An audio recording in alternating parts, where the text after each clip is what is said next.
일본 기시다 후미오 총리의 방한이 하루 앞으로 다가왔습니다. 내일 한일 정상회담에서는 경제와 안보, 그리고 후쿠시마 오염수 문제 등 현안이 논의될 것으로 보이는데요.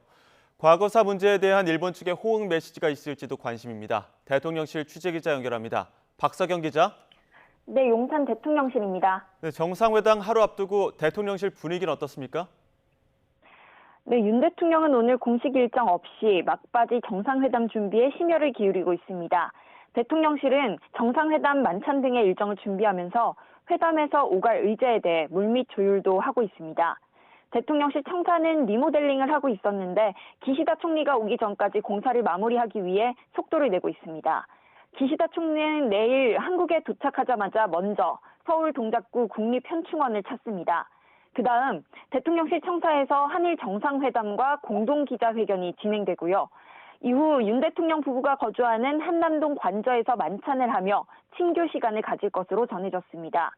지난 당일 때 윤 대통령이 기시다 총리와 2차에 걸친 만찬 시간을 가졌는데요. 대통령실 역시 이에 상응하도록 한식과 기시다 총리 기호에 맞는 술 등을 대접할 거로 예상됩니다. 방한 이틀째에는 한일의원연맹 회장단과 만나고 6개 경제단체장과 티타임을 하며 한일 경제 활성화 방안을 논의합니다. 이번 기시다 총리의 방안은 지난 3월 윤 대통령 방일에서 합의된 셔틀 외교 재개의 시작점입니다. 한일 셔틀 외교는 지난 2011년 10월 노다 요시히코 당시 총리가 서울을 방문한 이후 12년 만입니다.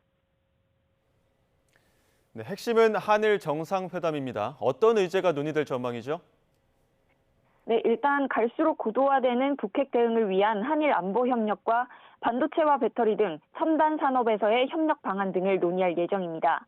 과학기술, 청년, 문화, 협력 방안도 의제로 오를 거로 보이는데 특히 한일 청년 교류를 위한 공동기금 설립이 도출될 수도 있다는 관측이 나옵니다. 우려가 큰 후쿠시마 오염수 방류 문제에 대해서도 의견이 오갈 수 있습니다. 현재 금지 상태인 후쿠시마 수산물 수입 문제는 거론되지 않겠지만 오염수 관련 조사를 양국이 함께하는 것에 대해선 협의할 가능성이 있습니다. 무엇보다 관심이 큰 부분은 과거사 문제에 대한 일본의 호응 조치인데요. 대통령실은 셔틀 외교 재개에 그 자체의 의미를 부여하며 좀 더 시간이 걸릴 것으로 내다봤습니다. 하지만 그러면서도 일본의 메시지를 끝까지 예의주시할 거로 보입니다. 지금까지 용산 대통령실에서 YTN 박서경입니다.